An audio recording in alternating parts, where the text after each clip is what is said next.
Well, welcome to another podcast of Dad Talks to Dads. My name is Anthony Almodovar.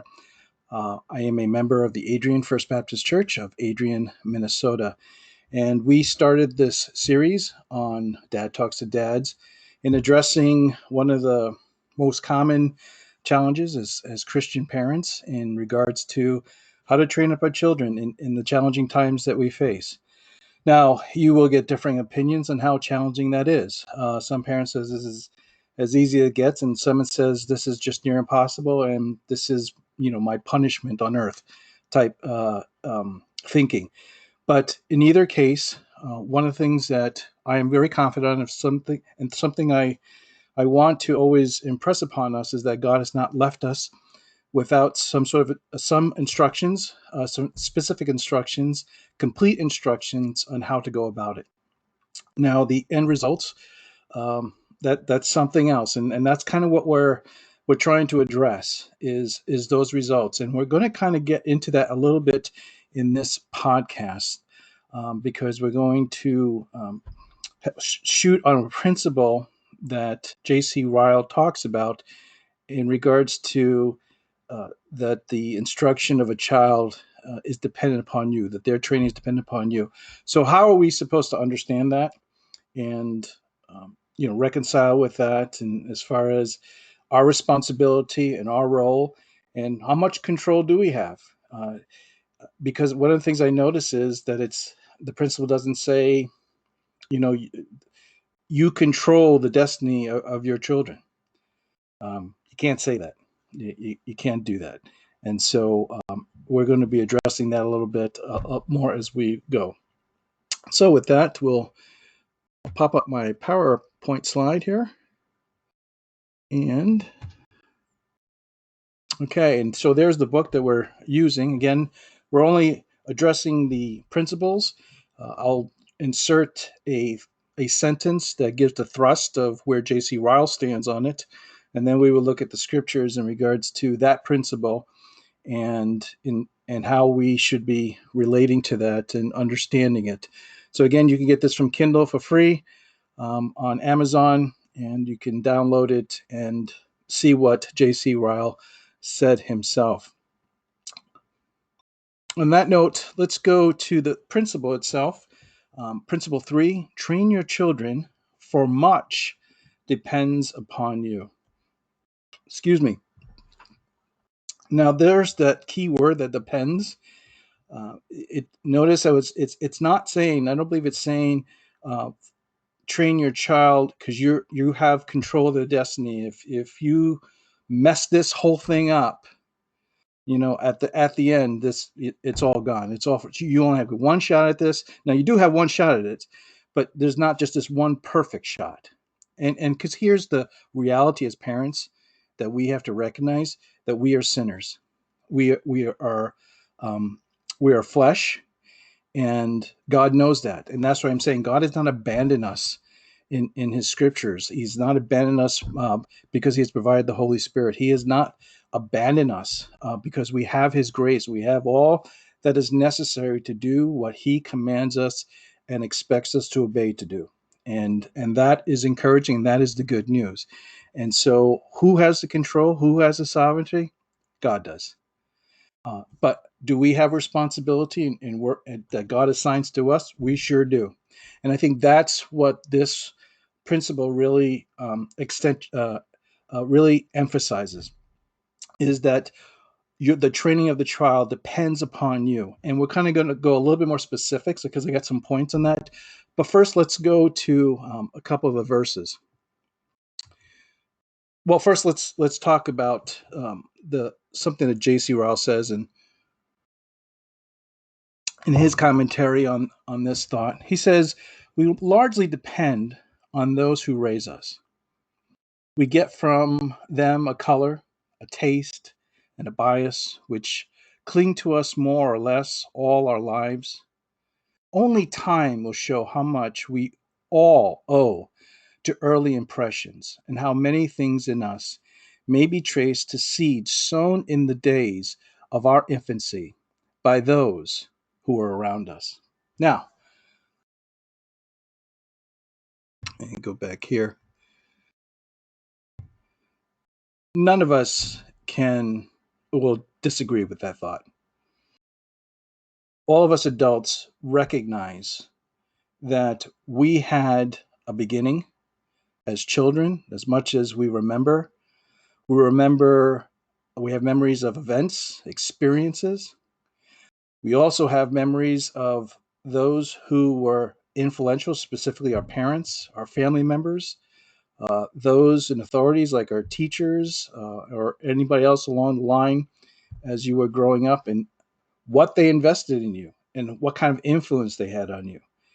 And somehow you, as a person, can look at some of the things. I know it, and sometimes in conversations, you have, you can come up with a certain habit. Says, well, where did you get that habit from? Where did you get that idea from? And a lot of times we can kind of trace it back to an individual. Um, my love for certain types of books came from a teacher in my it would have been my eighth or ninth grade class. His name was Mr. Kapeloff. He was my social studies teacher. I think they call it history now. He was my history teacher, and he turned me on to a book called Animal Farms.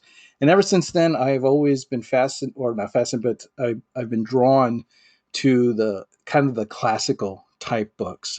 So I lean towards like Great Expectations, Tale of Two Cities, Fahrenheit 451, things of that nature. A lot of the modern stuff I really have trouble with, but I really like some of the classic old stuff, and that's kind of been my influence. Anyway, my point is that we all can address that or can attest to that fact that there's been people who have influenced us and have placed in us certain ways of thinking, certain ways of doing things, certain um, just characteristics that we can say, well, that came from there, and I was influenced by that person or by that person within a certain experience when I was younger, and that's what J.C. Ryle is saying. There's impressions that are going on, especially in the younger years. This principle is primarily geared towards those very young years, because once they start to get older, that it's not the impression is not there, but the degree that it has an impression is slightly a little bit less limited, or has less influence, so to speak, than in the younger years, from ages from toddler all the way up to 6 or 7 years of age. Anyway, but the point is that J.C. Ryle says the dependence. Notice how he says the the training is much dependent upon you, and that's what we need to focus on. And so we're going to get to that point, but let's look at a couple of the scriptures after looking at the thrust of what he has said. Oh, I'm sorry, I I picked on the wrong button there. There we go. All right. So he has said we have from infancy, we have the influence of those from around us. So here's a couple of verses, and I want to address. So in Proverbs, specifically between chapters 1 through 9, you're going to see, and observe an implicit um, uh, dictation to us as parents from God, saying that and affirming what J.C. Ryle is saying in the principle. Much of the dependency is on you. And one of the things you'll recognize again in Proverbs, you'll see a lot of this. And you'll see this very phrase, listen to me. Notice how the author, and this is implicit that the father is talking to a son. It's because it says, "Oh, sons," but it also talks about it could be talking about an authority. And that's the point. You are the authority. You, as the guardian and the sole responsible person to the care and the well being of your child, this is you. That is you. So when this scripture is saying, listen to me, you should be saying, you kind of inverting it into your head and saying, my son, my daughter, my child, listen to me. And that's what we see in Proverbs. And why this is important, and again, we'll cover this in the points, but why this is important is because, again, what we're saying is, and we said in the first podcast, is that it's important to understand that God has set specific instructions on how we should do it, and it's His instructions based on, again, what He says between Genesis to Revelation, right? And that's what we're going after. So we'll cover that a little bit more, but you'll see this in the Proverbs a lot, where the father is calling out to his children. It'll always, the son or the daughter, listen to me, listen to my instructions. A lot of that goes on in Proverbs, and that is the what should be happening in our household, as a family, as the father or the parent who is the sole responsibility of the child. One thing I also said about in the podcast is about using biblical illustrations to train your children. Try to use that as much as possible. And here we have an example of that. So for this idea, this principle, I chose this illustration. It comes from 2 Timothy, and it says this: longing to see you even as I recall your tears. Now, this is Paul talking to Timothy. So that I may be filled with joy, for I am mindful of the sincere faith within you, which first dwelt in your grandmother Lois and your mother Eunice. And I am sure that it is in you as well. For this reason, I remind you to kindle afresh the gift of God, which is in you through the laying on of my hands. Now, the gist of this is you've got Paul, who is recognizing that he had some specific influence on Timothy, but he also recognizes there were other people before he even got onto the scene that sort of made it easier. But because he notices, he says, I am mindful of the sincere faith with you, okay, and that how sure it is in you as well, and that he's encouraged him to continue on flaming that fire, to continue on being faithful to it. But that started with Lois, his grandmother, and your mother Eunice. Now, I don't know the total history of these individuals. However, it is very clear that Timothy had a certain upbringing, certain impression that brought him to the place where Paul comes into the scene and was able to do, symbolically or implicitly, laying on of hands and helping him respond to the call God had on Timothy in the ministry of spreading the gospel and evangelizing. So we see that very clearly in this illustration. So with that, let's jump into the points, and we'll kind of expound a little bit more on that. Our first point is this: your children should be depending on your voice as the authority for how they should express themselves. One of the things, again, that we should have seen in the Proverbs is, again, um, the the idea that there's a specific person, and that person is the person that's responsible, again, for the training, for the upbringing, for the well-being, the protection, the provision of the child. And that's what this point is addressing in regards to what the principle that we're studying here. It depends on you. All I'm saying here is I believe what we need to understand is it is not to be delegated to somebody else. But let me say this: I realize there are situations in our present day culture that it has been delegated. You may be a grandparent, you may be a single mom, you may be a guardian of some sort, so you adopted a child. The point is that you're the voice that they should be listening to. I recognize that, however the child is in your presence, and you are now training them up, like we've talked about, in the way that they should go, you are the one they should be listening to. So your child should be depending on your voice, meaning they should be looking to you. You should be the communicator or the messenger for how to convey what God is saying in the scriptures to their minds and into their hearts. Because that's, again, what we're after. We're not here after, so to speak, moral behavior for the sake of moral behavior. What we're here after is to have a child prepared to have a heart towards God, rightfully so.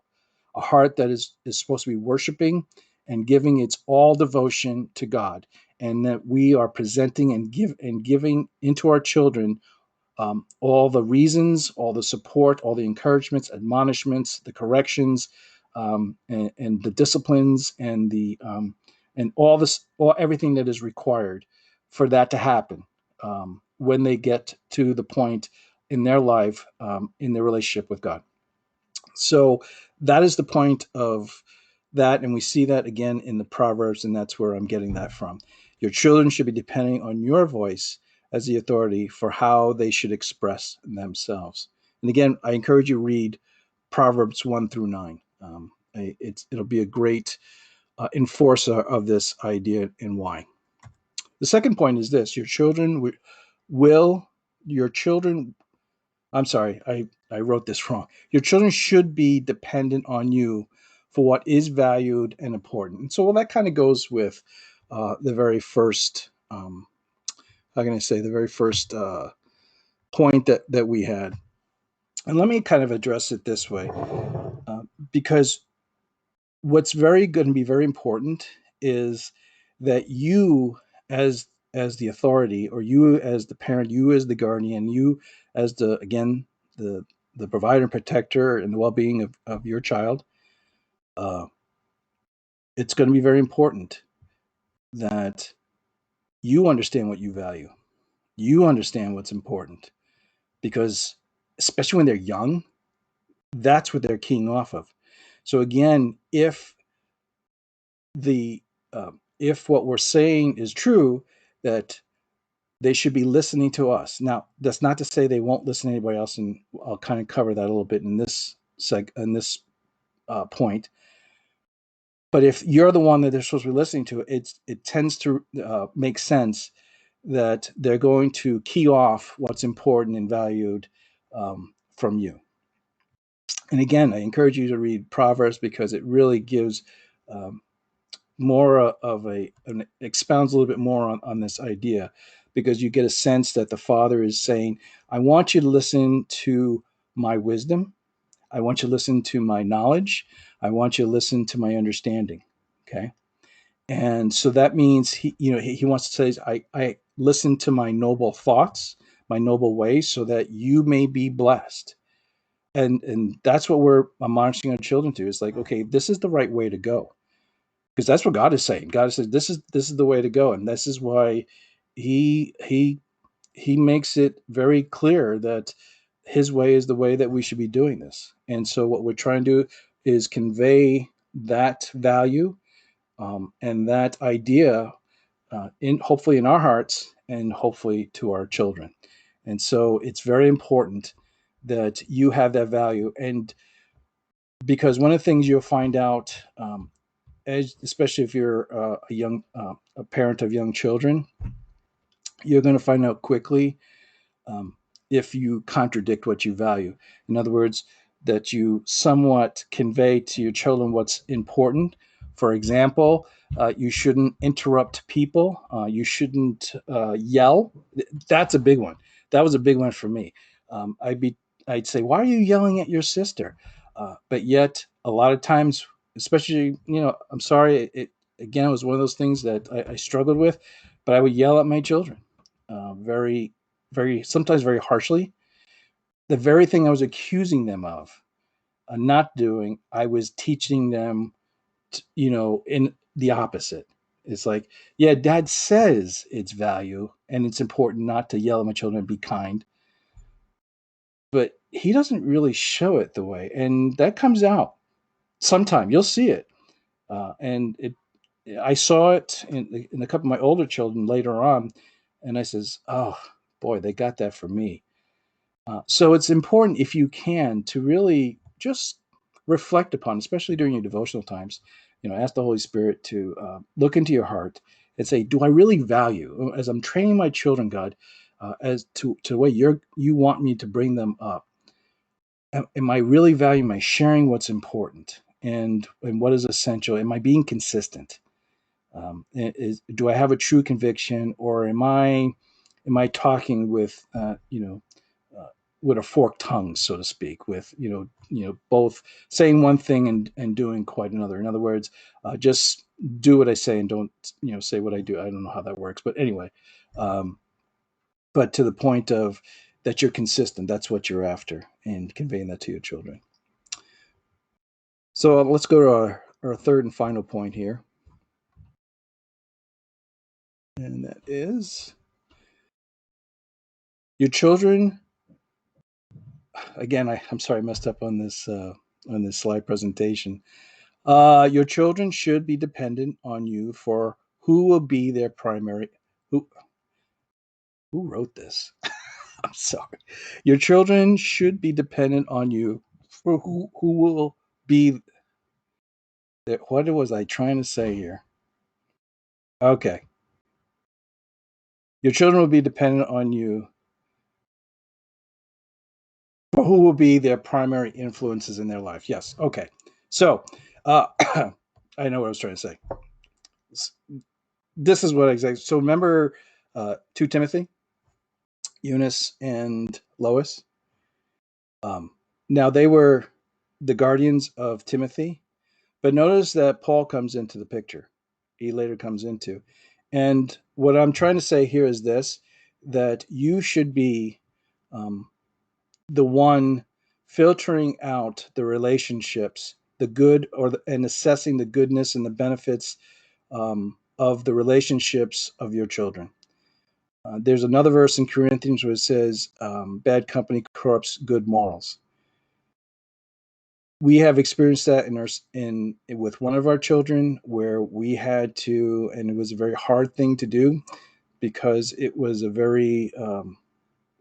just a hard choice, and we had to say to one of our children, "You cannot be with that person anymore," because every time they were with that person and they came home, it was like a whole different attitude. It was contrary to everything that we believed and we stood for. And so we had to cut off the relationship. So what I'm saying this point here is that you have that control. That's dependent upon you. You should be on guard for who is in your child's life. You should know the names of your child's friends, and what type of friends they are. Now, I won't go as far as doing an interview, but I've been always been persistent about meeting the friends that my children um, uh, hang out with, or at least try to the best of my ability know who it was. But sometimes it gets hard. Sometimes I just have friends because they're at school, and you just can't know everybody. But in either case, it depends on you. You should be aware. You should see signs or signals that, in regards to, how your children are responding in your home because they're hanging out with a certain individual or a certain group more so, and as that's been going along, all of a sudden they're conveying a bad attitude. It depends on you. That you are their primary um, firewall. You are the guardian. You're the one they should be coming to, and you should be regulating that as much as you can. So hopefully, this has been helpful. Um, and again, I want to just convey that what this principle is saying is that it's dependent upon you. You're, again, like I just said, you're the kind of firewall. You're the traffic cop. You're the one that's that's dictating and should be observing and making sure what it takes for uh, for you to successfully and to the best of your ability, um, allow God to work in the hearts of your children and to allow them to go in the way that is right, in life. And so here's the question that we should be posing upon, and it's kind of, I just conveyed it in that last sentence, and that is this: Are your children depending on you for direction in life, or are they listening to someone else? Just reflect on that a little bit. If there's a, again, I try to come up with a question based on the principle that helps us, hopefully, you know, not just meditate on it, but see where we're at in our hearts and our minds, and making sure that we're understanding what it is that we're trying to do, in regards to this principle. So, are your children depending on you for direction in life, or are they listening to someone else? So, here are my two things. Make sure you're not delegating the responsibility God has given to you to somebody else, unless again you're in a situation that the child was born in with to other biological parents, and they now in your care for whatever reason, but they're in your care, and you're Christians and you want to do, according to what God has done, raising them up biblically. um, but you're taking that seriously, but just make sure you're not allowing other people to take hold and do the training for you. I've seen a lot of parents relegate things like Sunday school, um, church service, Bible studies. Those are forums that are helpful in encouraging and allowing you to raise your children the way they should go, and investing in their lives. But those should not be the replacements of the dependence they should have on you for uh, the teaching of the Bible, the studying of the Bible, and knowing the way that they should go. Okay, um, because again, the principle is much is dependent upon you, and so God has relegated that to you. And so hopefully, again, if you're watching this and listening to this, you're probably very very serious about it and desire to do it to the best of your ability. And so just reflect on that. And with that, if you have any questions or you just want to send me back a feedback, you can go to the email at the end of the slide here, fbcadrianmn@gmail.com. A dad talks to dads. Until next time, thank you and God bless.